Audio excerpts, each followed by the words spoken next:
ကိုရဲ့ချိုချိုချင်းလေ ချို့ချင်းလေ ချစ်လည်းမတော့ပါနဲ့လား စင်းမတော့ပါနဲ့လား ငါအောင်မရဘူးတောင်းပါပဲတောင်းပါပဲမရဘူးနေကကိုနေကလက်ထိုးပြီးတော့လေကိုချိုချိုကိုဖြတ်မှာလားဆေးလက်ကိုဖြတ်မှာလားပြော ကို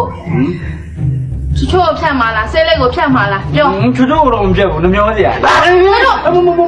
မလေချိုချိုလို့ချစ်သူမျိုးကနောက်ထပ်တရားမရနိုင်ဘူးလေချိုချိုကိုမဖြတ်ဘူးဆေးလက်ကိုပဲဖြတ်မယ်လို့အဲ့လိုလေးပြောပြီးတော့ happy ending လေးနဲ့ပြောစရာလေးတင်ပါ မဖက်နဲ့နော် 哦，မဟုတ်ဘူးလေဒါသဘောဒါဟိုဇန်နဲ့ရတာလုံးဝမှာပဲလေဟုတ်တယ်မလား ဘာဖြစ်နေကြလဲဘာလို့နေရလဲဆရာမသူဒီကဘာစလေးတက်ခဲ့ရင်တော့တောင်းပေးတာလားဟုတ်လားဆရာမမပေးပါဘူး အော်ဒီလိုရှိပါတယ်ဆရာမဟိုဆရာမလေကျွန်တော်တို့များအဲ့လိုတောင်းဝင်ပေးလာခဲ့လို့ရှိရင်ဟိုအစင်ပြဖြစ်အောင်လို့ကျွန်တော်လေ့ကျင့်ပေးနေတာအားလုံး ဆရာမအဲ့ဒါလေသူလေးသိလား